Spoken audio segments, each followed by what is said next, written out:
Bismillahirrahmanirrahim. Assalamualaikum warahmatullahi wabarakatuh.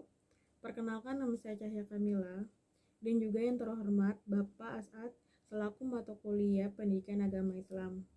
Di sini saya akan juga menjelaskan tugas yang diberikan oleh Pak As'ad yang berjudul Sumber-sumber hukum Islam.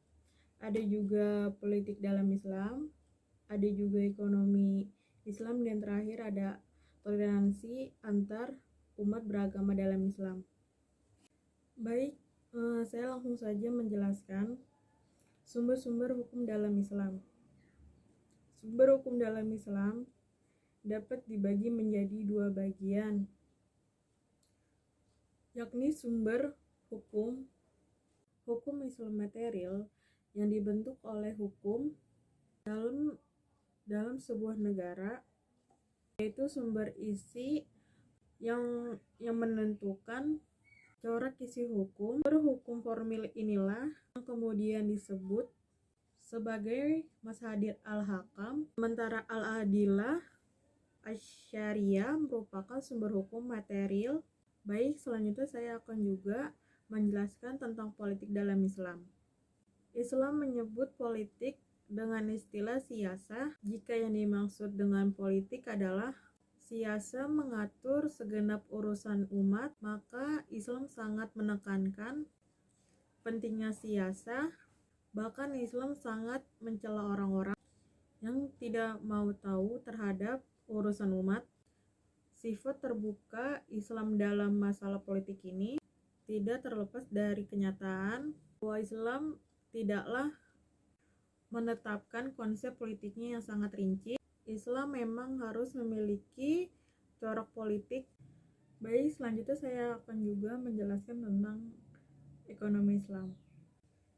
Ekonomi Islam, perekonomian Islam yang melandasi dalam pelaksanaannya yang bersifat adil, lebih berpihak kepada ekonomi kerakyatan. Mengapa demikian? Dalam ekonomi Islam adalah perekonomian yang membuat semua sejahtera dan tidak rusak lingkungan sekitarnya. Perkembangan ekonomi dan bisnis syariah Indonesia maupun di dunia ini yang semakin pesat mempunyai konsekuensi terhadap pemenuhan yang membutuhkan untuk sumber daya manusia syariah. Ekonomi syariah merupakan ilmu pengetahuan sosial yang mempelajari masalah-masalah ekonomi rakyat yang diilhami oleh nilai-nilai Islam. Kini banyak kemajuan bahwa hakikat hubungan ini telah mulai berubah. Secara ekonomi, kita tengah bergerak menuju suatu koperasi dan saling ketergantungan. Barangkali itulah namanya menjadi pembicaraan yang hangat di kalangan para ilmuwan sosial, baik muslim maupun non-muslim. Ilmu ekonomi Islam ini diyakini merupakan obat mujarab untuk penyembuhan berbagai macam simptom penyakit ekonomi yang diderita oleh umat manusia sejagat. Yang terakhir ada toleransi antar umat beragama dalam Islam. Islam menyadari bahwa beragama umat manusia dalam beragama Islam adalah kehendak Allah Subhanahu wa taala. Dalam Islam, toleransi berlaku kepada semua orang, baik itu sesama muslim maupun non-muslim.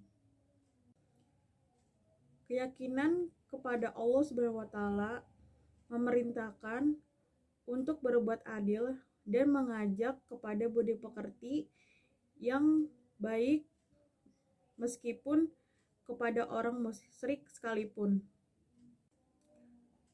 Sikap toleransi ini sangatlah penting sebagai alat pemersatu bangsa. Tanpa adanya toleransi, kehidupan yang penuh dengan kemajemukan dan perbedaan ini tidak akan pernah bersatu. Suku, budaya yang cukup beragam dan bahasa daerah yang cukup banyak, maka sangat dibutuhkan sikap toleransi yang diwujudkan kehidupan dalam berbangsa, dan bernegara di dalamnya. Itu saja yang saya jelaskan tentang sumber-sumber hukum Islam, politik dalam Islam, ekonomi Islam, dan terakhir toleransi antar umat beragama dalam Islam. Apabila ada kesalahan, mohon maaf. Wassalamualaikum warahmatullahi wabarakatuh.